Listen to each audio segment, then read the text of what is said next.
Well, as folks start to roll in, thank you everybody for joining us today. I'm here with Scott Perry. And if you know me, I'm Erin Gregory. Scott and I both connected here on Substack because we have some similarities in our approach, which is leveraging who you are and your life experience to build a brand and a business that better serves you instead of living a life that is kind of flat and lame and sucks. So Scott, if you don't mind starting off, give us a little bit about your background and how you ended up in this work. Well, talking about I'm 61 years old, so talking about my background could take the entire live. But what I will tell everyone is that the things that are most interesting about me to me are that I am married to my wife of 37 years. We have two beautiful boys and two beautiful grandsons. And that's what matters most to me. And that's what I have built my business to fund and fit. The thing that is most interesting to most other people is that I leveraged a 7-year association as a coach and head coach in Seth Godin's programs to transition from a career as a professional guitarist and guitar teacher and short-term music store owner into what I'm doing now, which is, mostly distributing all the insight and inspiration that I've gleaned over the years on Substack and working with people that are navigating the intersection of work that matters and the art of living so that they can build businesses that fund and fit the life that they actually want to live. Yeah, and for me, my journey was similar. I'm a little bit earlier on in mine, but through having my daughters, I came to the conclusion that the traditional workforce, for one, isn't really equipped for working parents, moms or dads. It's tough to work around the school schedule, the feeding schedule, whatever phase of parenthood you're in. So I set on a mission. When I had my first daughter, I started freelancing and through experience learned that I could take those skills and build something that better suited my life. So I spent about 10 years building a business on the side while raising three daughters, and learned the ins and outs of the consulting world, the nonprofit and mission-driven marketing world, and stood up a practice that better worked for me. And that's what I write about here on Substack, is being able to leverage your life experience with your professional experience and build a brand that works for you instead of the other way around. So we're going to get into some of those topics today to hopefully provide you with some valuable insight to take your business and brand to the next level. If you have an idea or a concept, maybe you're playing around with it on Substack here or on LinkedIn, and you want some tangible advice on how to take it from point A to point B, that's what we're going to be addressing here. So with that, Scott, why don't you start by taking us through a bit of a journey with a new subscriber, a new client, and they've got a great concept. What would you tell them to do next? Oh, okay. Well, I guess if someone is at the beginning of their adventures in solopreneurship or a creative project or endeavor, the first thing is, do you actually know what you're really good at? Do you actually know what unique ability you have? Do you actually have some idea of the difference only you can make and the way only you can make it? Because most of the folks that I start working with initially are jumping right into tools and tactics. Like, how do I grow on Substack? Well, who do you want to attract? What is it that you want to teach people or talk about?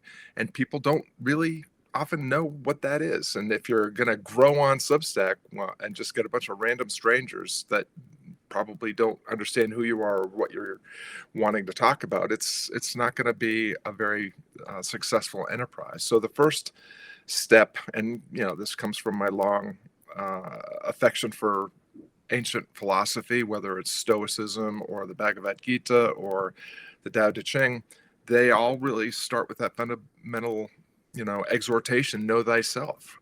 Yeah. Who are you? What are you truly uniquely good at? Where do you actually belong? Those questions have to be answered first. Those are often the most difficult and challenging questions. And one of the things that my friend and mentor Seth Godin says is do the hard part first. So if you don't know who you are and what you're good at and where you belong at, that's the hard part. Do that first.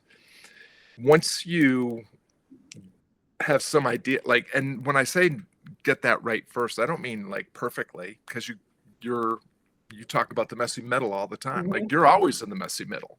Right. That's, it's what got you where you are won't get you where you want to be. You're always in the messy middle. That's And right. so all you need is a good enough idea of where you're headed, where you're starting from and what you're starting with, and to take daily intentional steps into possibility and your potential to become the kind of person that can get clear about and closer to the things that you actually want.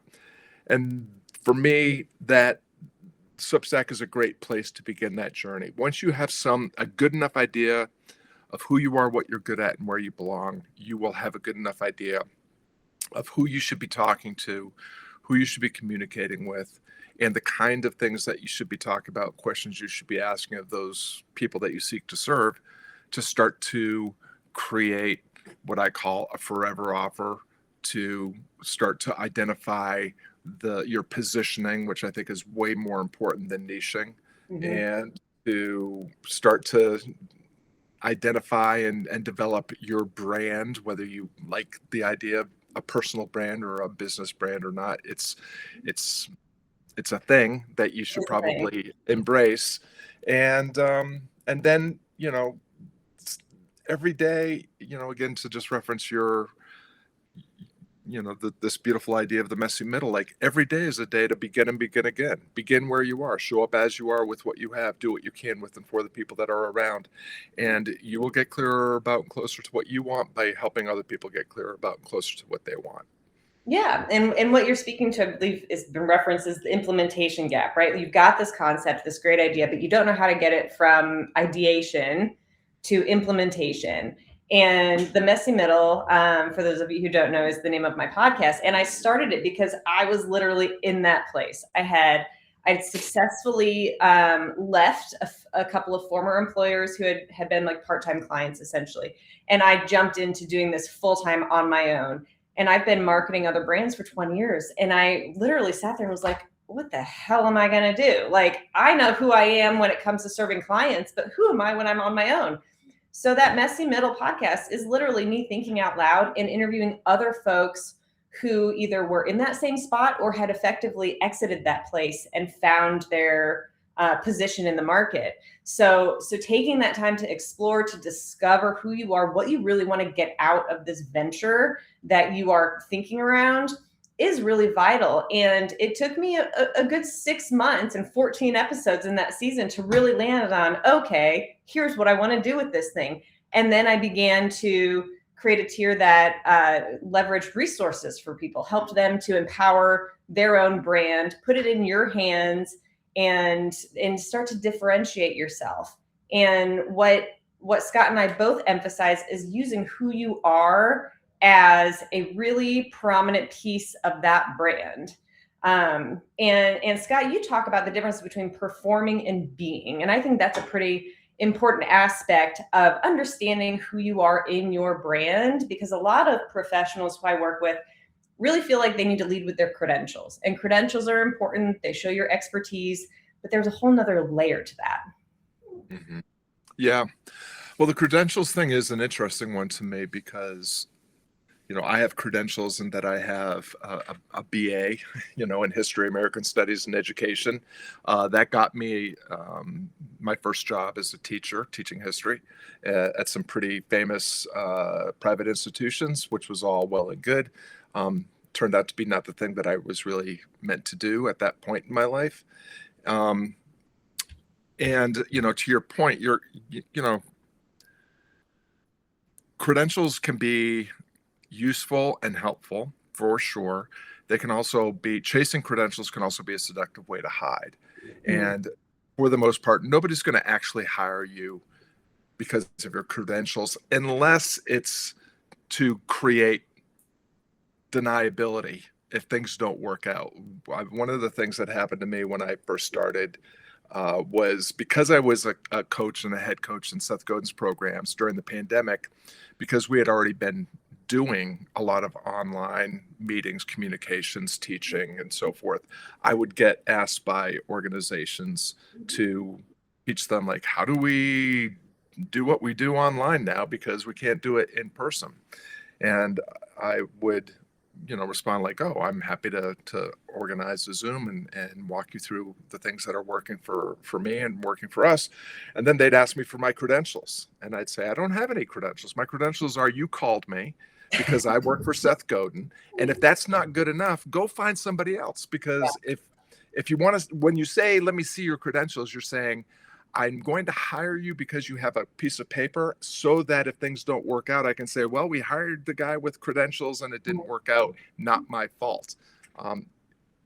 Put yourself on the hook, is what I would essentially say. Like, what we do works, and it'll work for you if you do the work. But if you're not going to do the work, then it won't work. But that's going to be on you, not on me.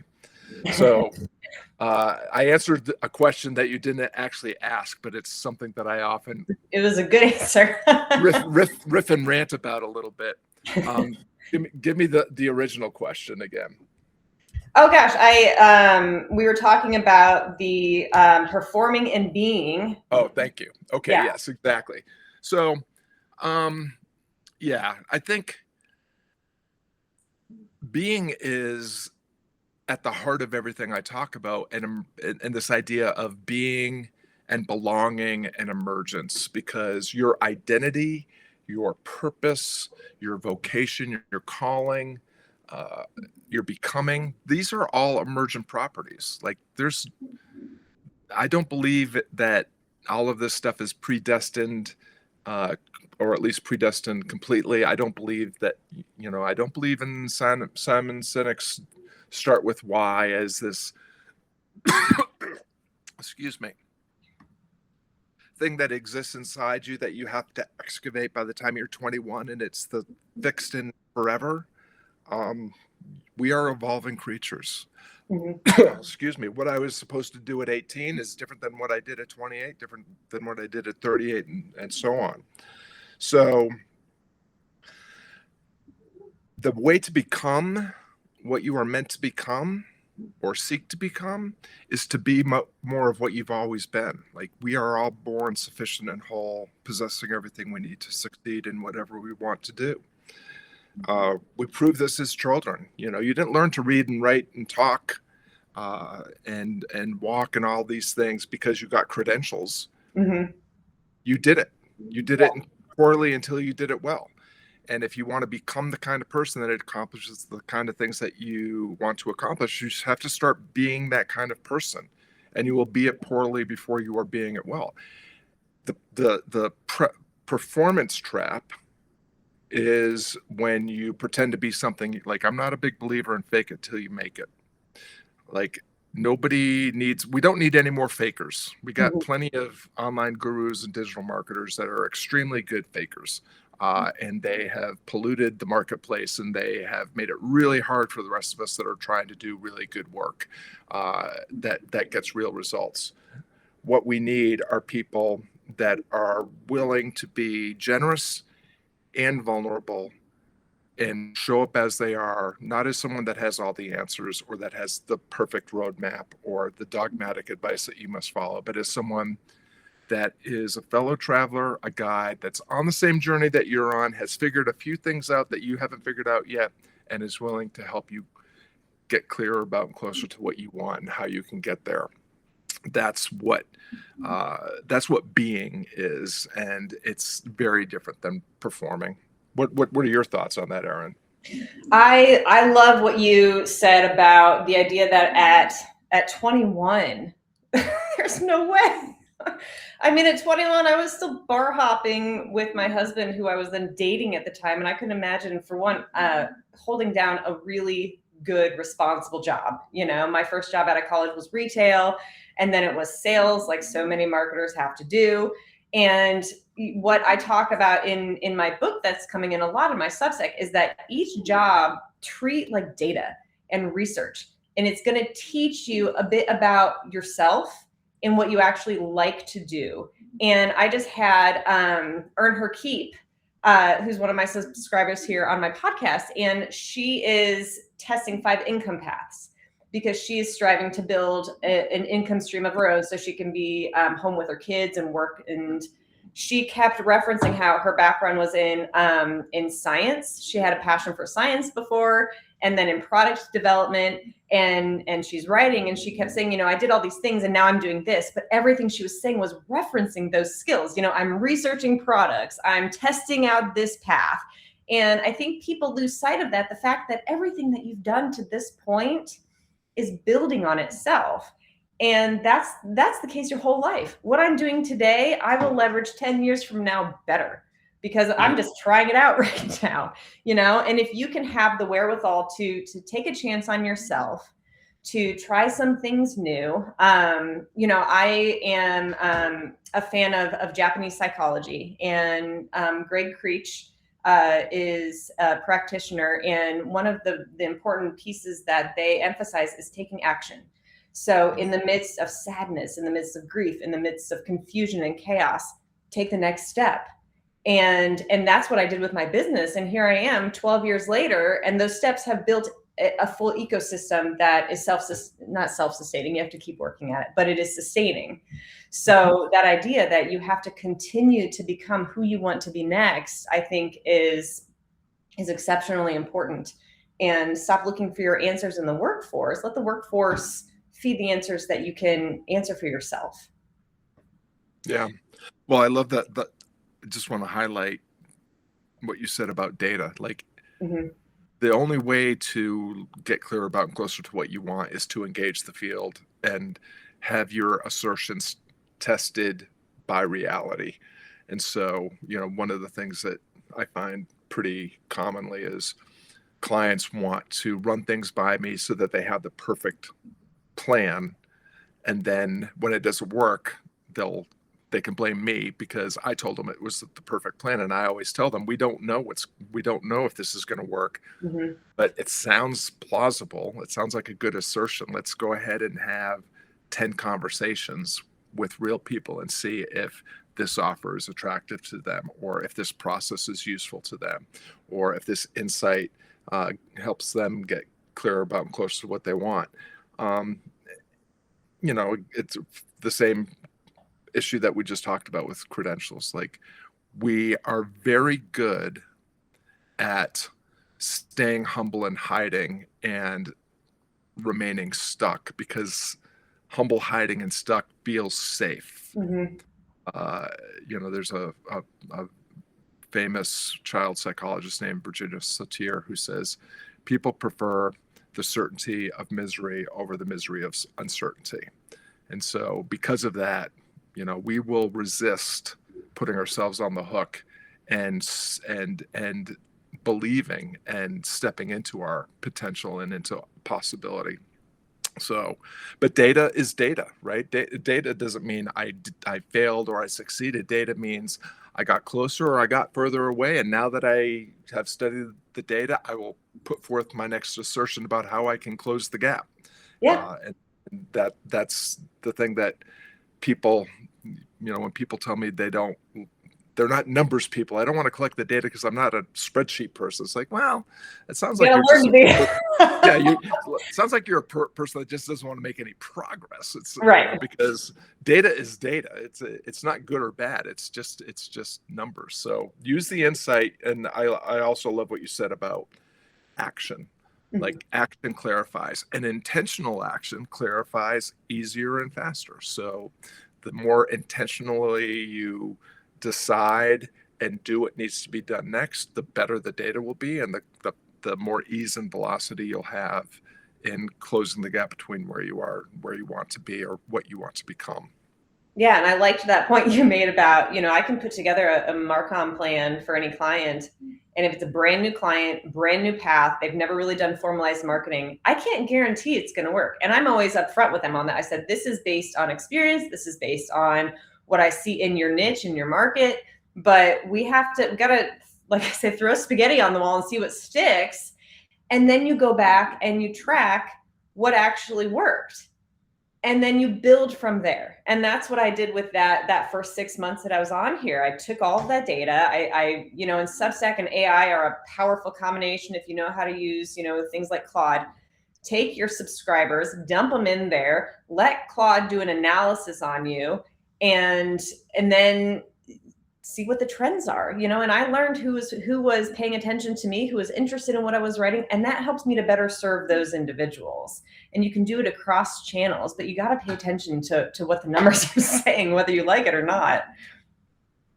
Yeah, well, most of the folks that I work with that start off as not being numbers people or loving spreadsheets, you learn to love them when they see that they're actually making progress because of them.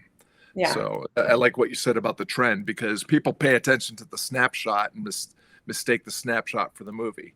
The snapshot is just the snapshot. It's just a frozen moment in time that has already passed. It's, you know, what's the trend? What's where the overall vector? Where are you heading? Are you getting closer to what you actually want or further away from what you actually want? The snapshot doesn't tell you that, but a series of snapshots may point to whether you're heading in the right direction or not. But it's all about the trend. As, like, again, you're always going to be in the middle. Yeah. And it's always going to be. But if you're heading, you know, if you're making progress, then you know, you're always going to end up in a slightly better place. And that's the whole game right there. Yeah, it's slow growth. I mean, and Substack, for one, can be a little bit inundating because there are folks who come here and they bring their lists and they've already got a whole, you know, portfolio of work. And then there's others, you know, like me, who just started, and take the growth for what it is, take the learning opportunity for what it is, use the audience. This is such a great collaborative network. You know, I see some of my tried and true followers on here. You know, Crispy Writes, Brian Maxwell was just on my podcast. Hey, Ryan. And he actually spoke to that performing and being piece, where he was a very successful CEO, had this booming career, and throughout the course of that realized that he was really being driven by the wrong things, by this need for success. And so he took a step back. Now, you experienced some clients who've had to do that, and what do you tell them to do? Mm-hmm. Yeah. Yeah. It's a I'm tough sorry. one. Was there a question there? Because you just Yeah. Some of the clients that you deal with who are kind of stuck in this place of like having to perform and having to be this, you know, kind of high level executive, and taking a step back and realizing like you can have a successful career without slaving away 14 hours a day. Yeah, well, I think you have to define your terms. Like, what is success really? Like, Yeah. most people define success by, oh, I had a note go viral on Substack. I got, 16 new subscribers or whatever. Like, is that really success? Because getting, you know, getting 10,000 people to subscribe to your Substack, but have only 10% of them opening your emails, is that success? Like, that's success if Vanity your metrics. definition of success is based on vanity metrics. If it's, I think for the folks that I work with and for myself, it's, am I making a bigger difference today than I did yesterday? And that might be harder to measure, and it may take longer to succeed, but that's my measure of success. I couldn't give a damn about whether or not I have a note go viral, or if or even things like open rates. That is an indicator of something, but it's not the only indicator. One of the things that I have found, and one of the reasons why I think I work with so many people that are in a messy middle, that is, earlier in the journey, is when I came on Substack, I literally came in with 500 subscribers that I transferred over from my Kajabi platform. Mhm. I think in my first year, I might have had 10 or 20 paid subscribers. My first year on Substack, I earned my annual revenue number in 6 months, and I've earned it in less than 6 months every year since then. And and I've maintained my subscriber base at 1,000 total subscribers, because I am a person that will kick you off my list if you're not opening my email. Like, thank you if you're following me. Thank you if you trusted me enough to give me permission to talk to you.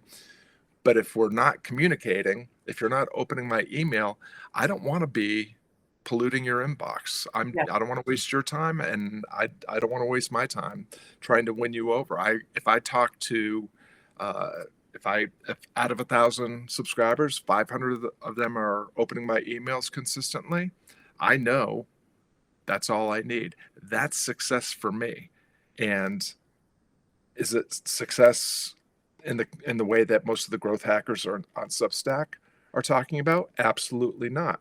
Yeah. But again, who's enrolling into these note masterminds and how to go viral with notes and how to growth hack your way to 10,000 subscribers in 3 months? Most of the people that are doing that don't have a clue about what they're actually trying to. What value they're bringing. Yeah. Yeah, yeah. And Chris B. Wright, I know you just cleaned up your list too. You said I'd rather have a small, engaged, ride or die audience than hollow numbers. And completely agree. And those can be a little trickier to get because you have to, again, figure out who you are.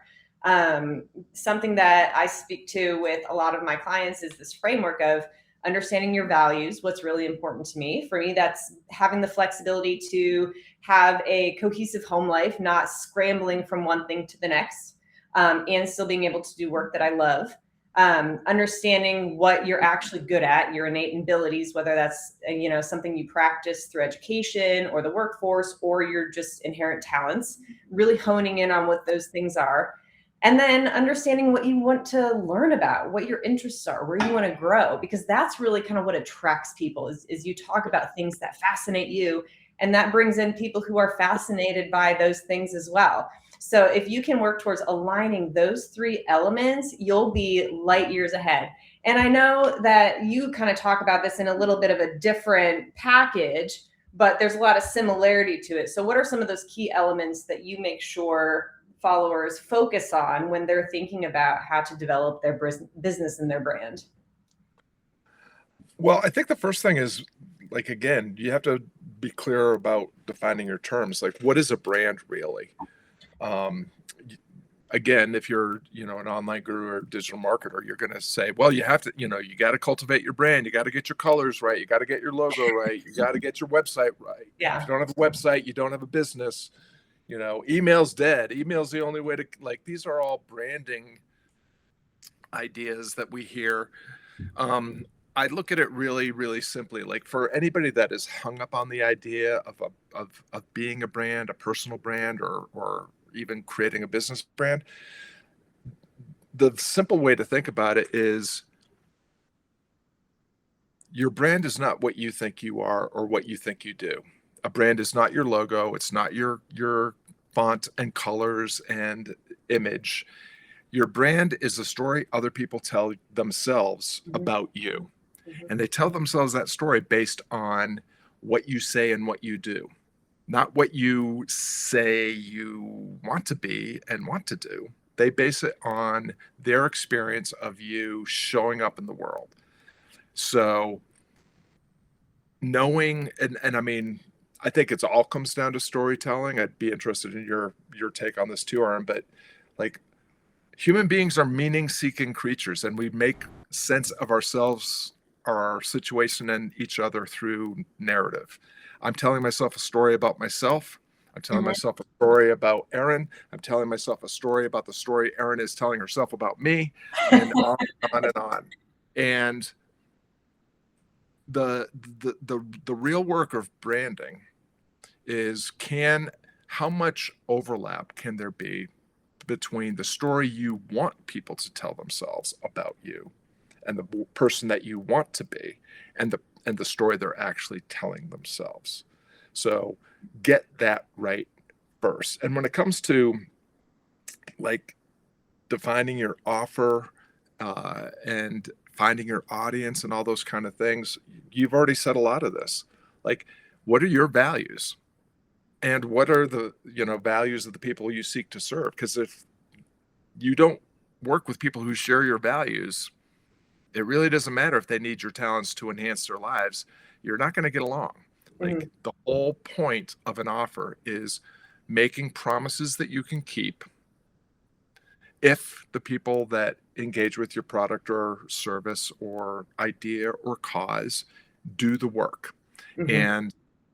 And so again, to reference what we said earlier, if you know who you are, if you know what you're good at, if you know what you're trying to become preeminent at, being the best in the world at doing what you do in the way only you can do it, and you show up in places where the people who share your values and need your talents to enhance their life already exist, you will never struggle to have a strong brand or to create enough, attract enough of the right prospects and leads and clients.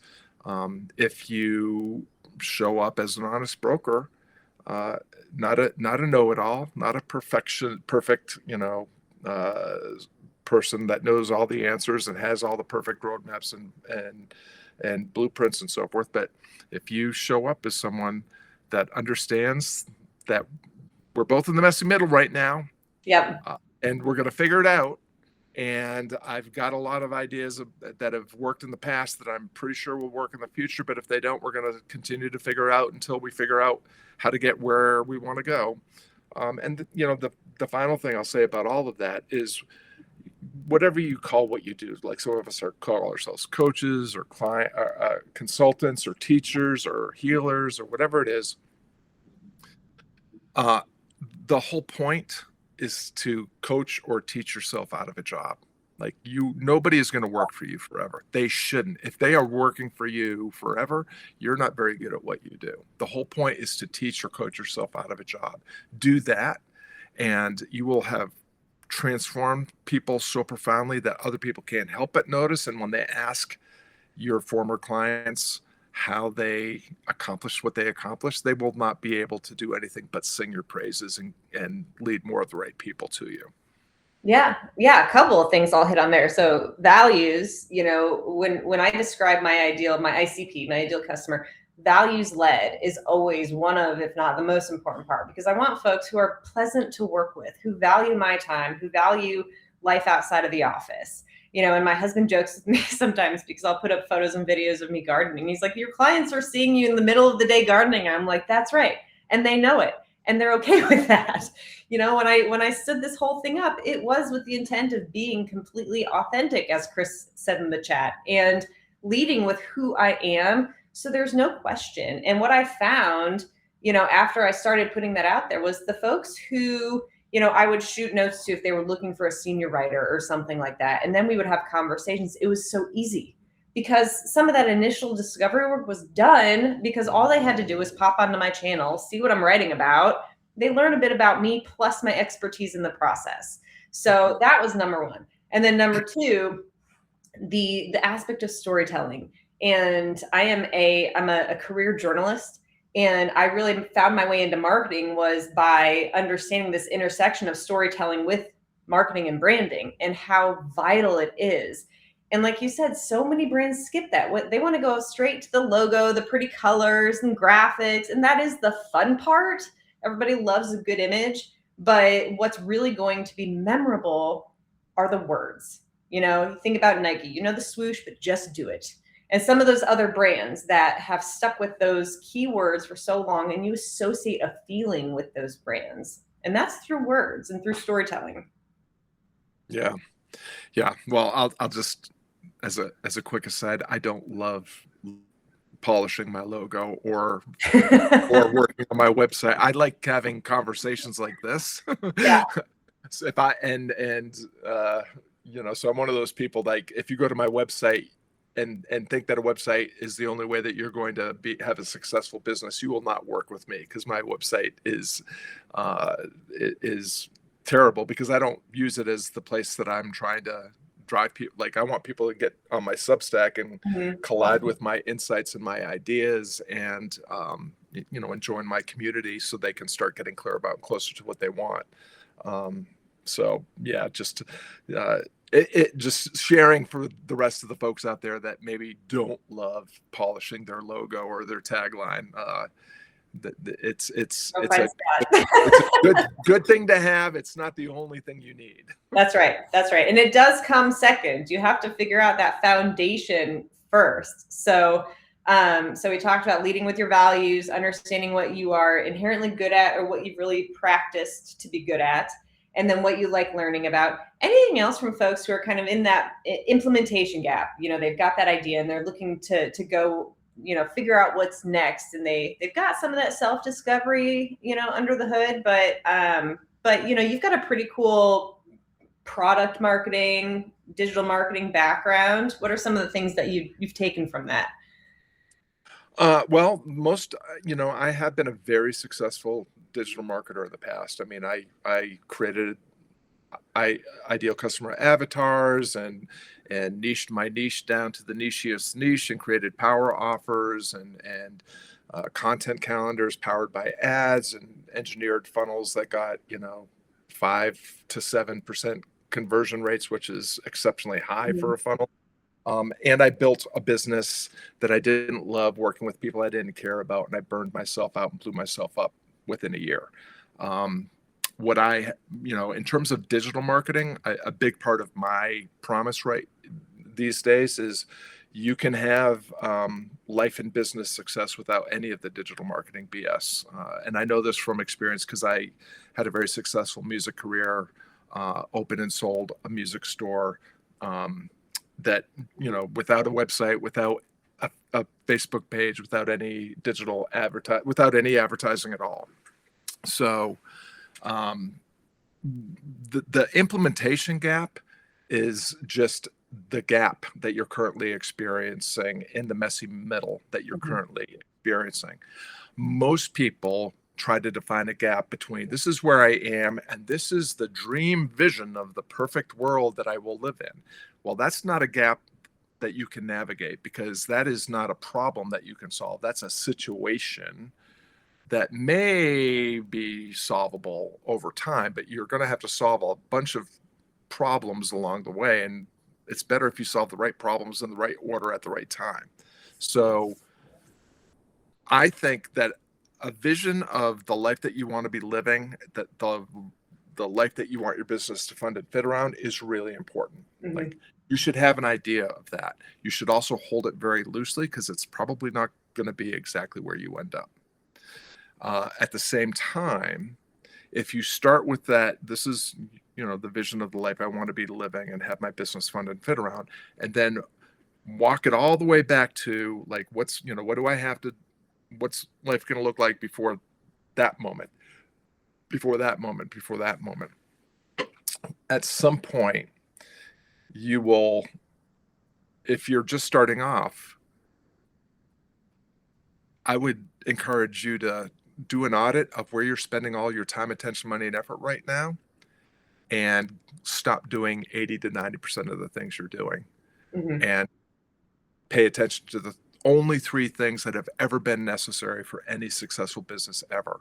Do you have an offer that is irresistible enough to an audience that is eager enough for that change that you can help them make, that promise that you can help them, that you will help them achieve, the problem that you'll help them solve, the aspiration that you'll help them achieve? And do you have a way of putting that offer in front of that audience? Every system is perfectly designed to get the results it gets. The more things that you're doing, the more platforms that you're trying to promote yourself on, the more content that you have, the more moving parts. That's scientifically how you create inefficiency. What are the 2 or 3 things that you need to do right? Simplify. And how do you do those things a little bit better tomorrow and not get distracted by digital marketer promises or online guru solutions to problems that you don't actually have? And so that, you can't close a gap that you can't clearly articulate. If you can't define success in a way that is specific and measurable, you've defined a situation, not a problem. Every problem is solvable. That's the definition of a problem. Yeah, you wrote about that in an article I read too. Yeah, exactly. So define the next most important solvable problem to getting a little bit clearer and closer to what you want. If you don't know what your offer is, figure that out. If you don't know who your audience is, figure that out. If you don't know how to figure that out, figure out who you are, what you're good at, and where you belong. If you don't know how to do that, then start having some conversations with people that can help you do that. Again, the reason why we talk about the implementation gap is because defining the gap feels like you've solved the gap, but defining the gap is just the first step. You have to start your way through it. Yeah. And so intentional action will help you get clearer about and closer to the navigation of that gap. And one of the reasons that people like you and I have businesses, Erin, is because we have a track record and plenty of social proof in that we have helped people not only define the gap but close the gap. And doing that work with a trusted, experienced guide who has the humility to admit that they don't have all the answers, but also the strength of character to say, we're going to do this and figure it out until we get there. That will help. If you want to do it on your own, cool. It definitely can be done. It's probably going to be slower. It's probably going to be a lot more lonely and painful, which means that you'll probably want to quit a lot sooner. But there's no one way to do any of this work. But if you don't start thinking in terms of solvable problems and closable gaps, then you're not going to get anywhere. Yeah, well, and what you said too about clarity, getting clear on who you are, what you are offering your audience, and that's something that it can come over time as you kind of work through some of the content. A lot of us on Substack are writers, and we love long form. And the hard part is distilling that down into something that is really easily digestible for your audience. So, and I'm as guilty as anybody. I love writing a good long story.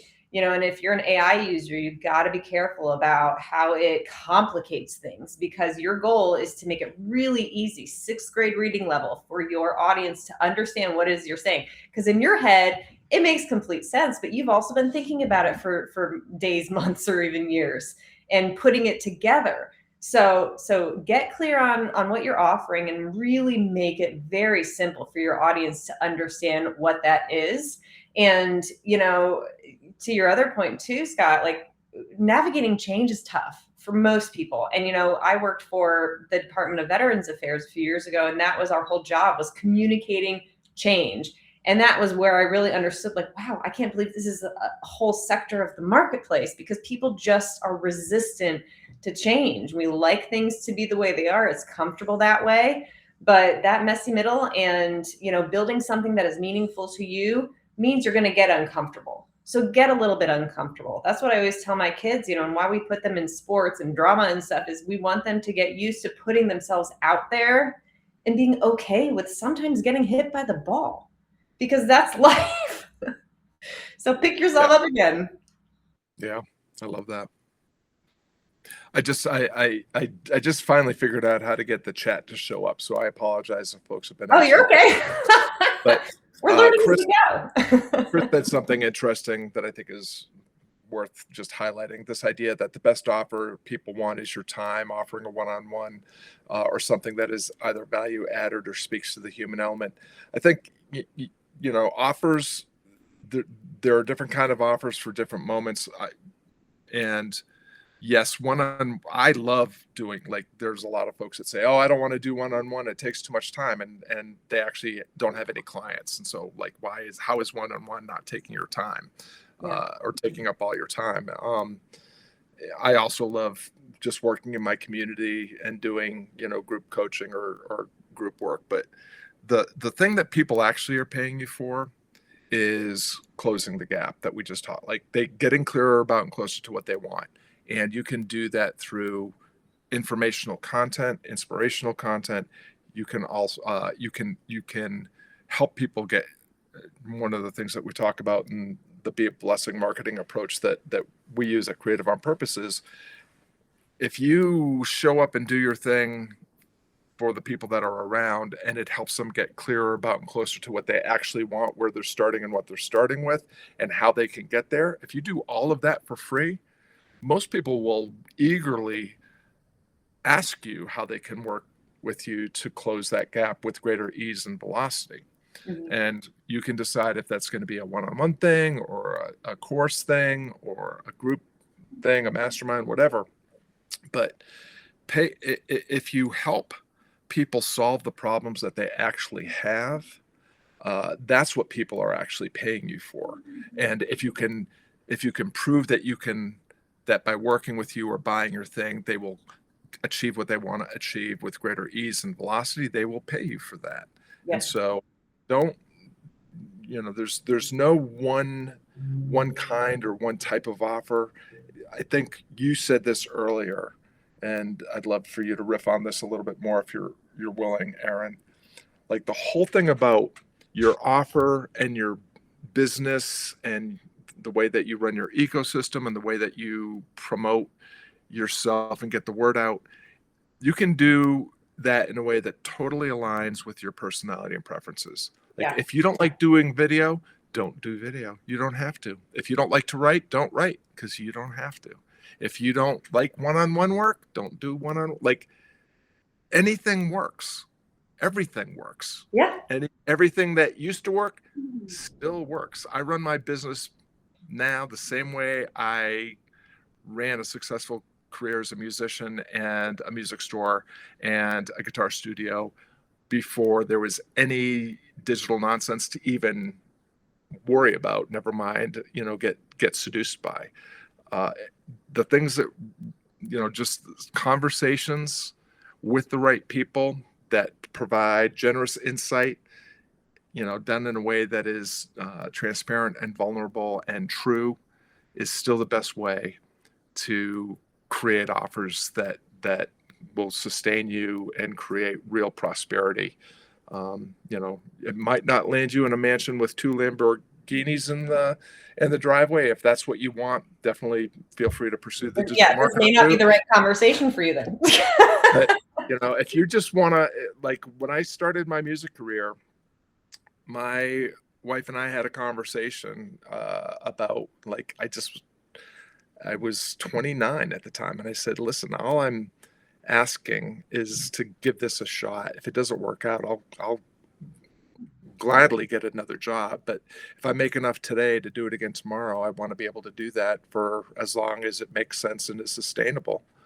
And that's literally how I began my career as a musician. And at first, the messy middle was, can I make $100 playing on the streets? And then it was, can I make, $150 playing at the sports bar or the Holiday Inn lounge? And then it was, can I make $250 playing at a nice club? Can I make $500 playing as a featured performer at a nice festival or event?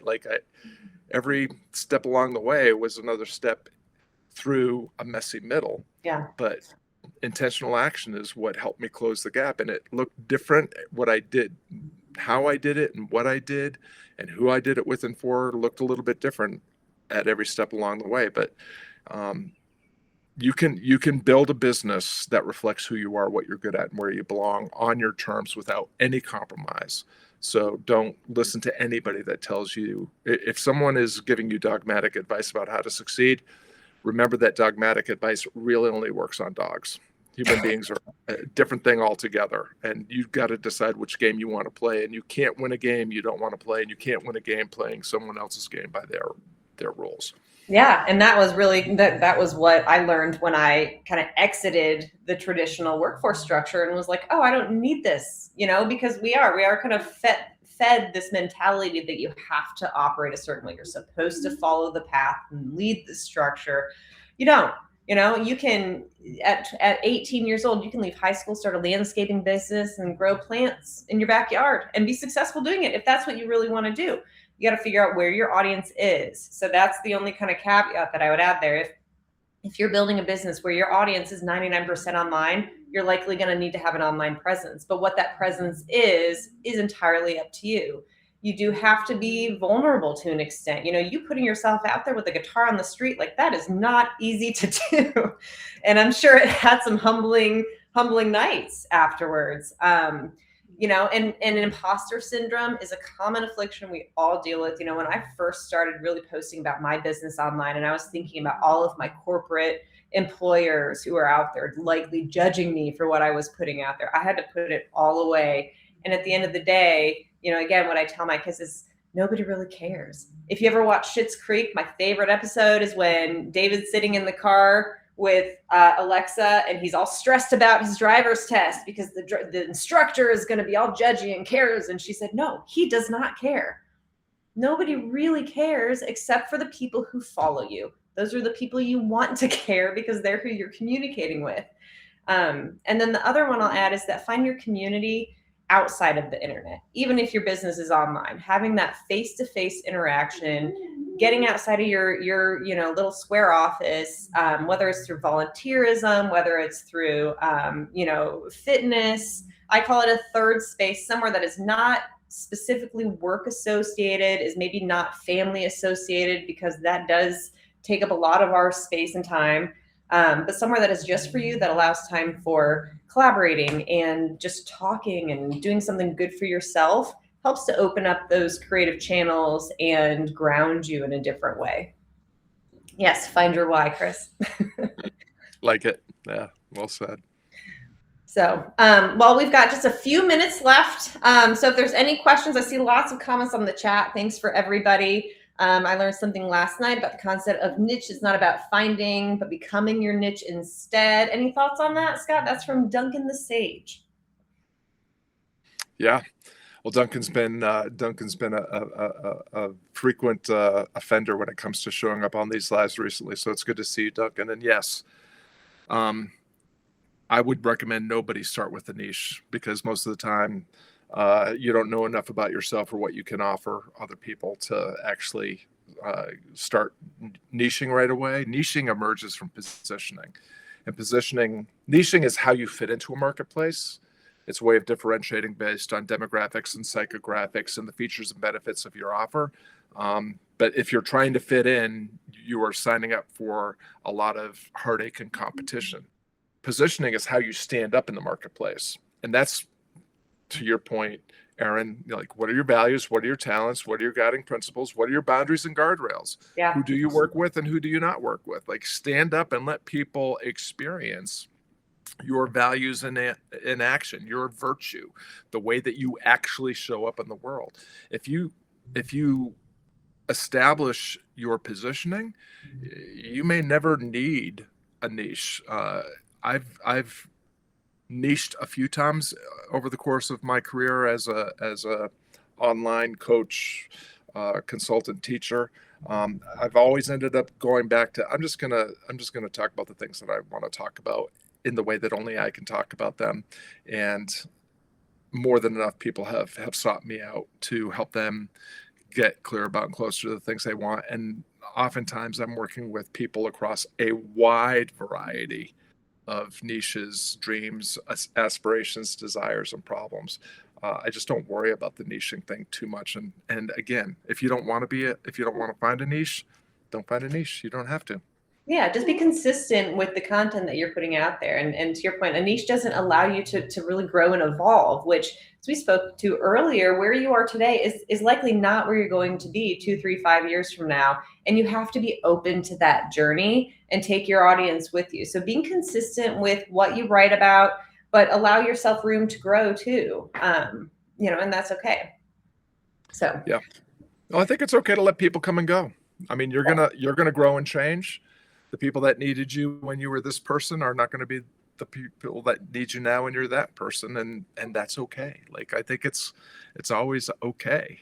Just like the answer to any real question is, it depends. Like, yeah. People are like, hey, what do I do now? It depends. Like, what do you want? Where are you? What are you trying to accomplish? You know, what are the boundaries? Like, it all depends. It's all contextual. So don't, you know, we live in a world that is made up of nothing but uncertainty, and we are certainty craving creatures. And that's why digital marketers make such a good living. They promise false certainty and things that where there is absolutely no certainty. And when it doesn't work out, you're the one to blame because you didn't have the right mindset, or you didn't do all your homework, or you skipped steps 2 and 3. Um, you can, again, it all comes back to the knowing yourself, knowing who you are, what you're good at, where you belong, and just becoming the next best version of that, day to day, wherever you're showing up in whatever conversation you're in. Yep. Be open to change, be open to understanding who you are, figuring yourself out. That is the greatest time investment from my perspective you can make your whole life, is continue to learn about yourself and who you are and what drives you. Even as parents, your kids need to see you doing things for yourself. There is, from my perspective, there is no pride in sacrificing who you are for the sake of your kids, because then they learn to do that when they get older, and that would be a shame. They should always devote themselves to figuring themselves out. You're a happy, more fulfilled person for it, and you can align your work with who that person is, which is what we talked through today. So thank you for joining me, Scott. This was such a fun conversation. For everybody in the chat, for your feedback. Feel free to check out. I'll put the stories that we alluded to in the chat, or the conversation follow-up after this, so that you guys can check those out. And then feel free to ping either of us for any questions about your brand and your business evolution. I do open chats for any of my subscribers on Wednesdays. So over there to answer any questions from my business marketing background, and hope you all have a great rest of your Tuesday and build something that works better for you. Awesome. All Thanks, right. Erin. Bye.